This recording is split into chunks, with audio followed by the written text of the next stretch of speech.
Welcome to Standard Chartered Money Insights, a podcast series by Standard Chartered Bank that brings you market views and insights on the go.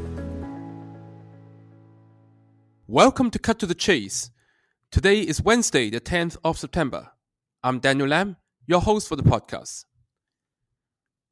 The second quarter U.S. earnings season has been a major source of upward momentum in U.S. equities. However, for all intents and purposes, that is coming to an end. Now investors are, quote-unquote, facing off against the weakening macro data, such as the last couple of non-farm payroll misses.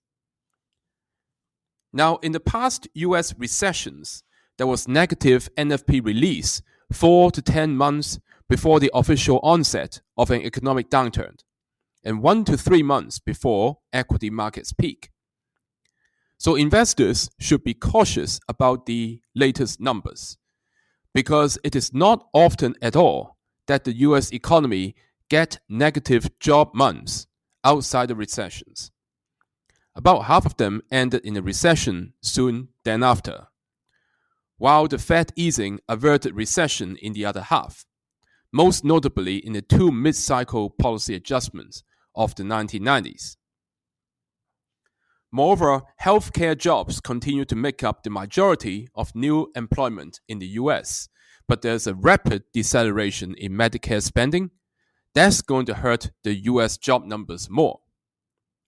Now, investors are relying upon the Fed rate cut to shore up the economy. But we're actually in a Fed blackout period now, which extends to the FOMC meeting next Thursday in the early hours in Asia. The lack of guidance can build upon the anxiety from the recent misses in job numbers. Now, what about positioning? Well, investor positioning in US equities has been normalizing fast. It is now more than halfway from neutral to being overbought.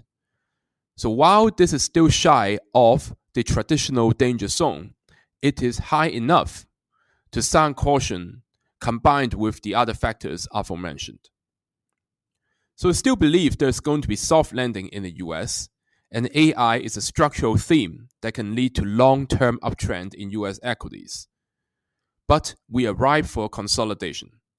Watch out for the S&P 500 to possibly test the key support levels at 6,200 and 5,900, and those will be good levels to consider adding for the long term.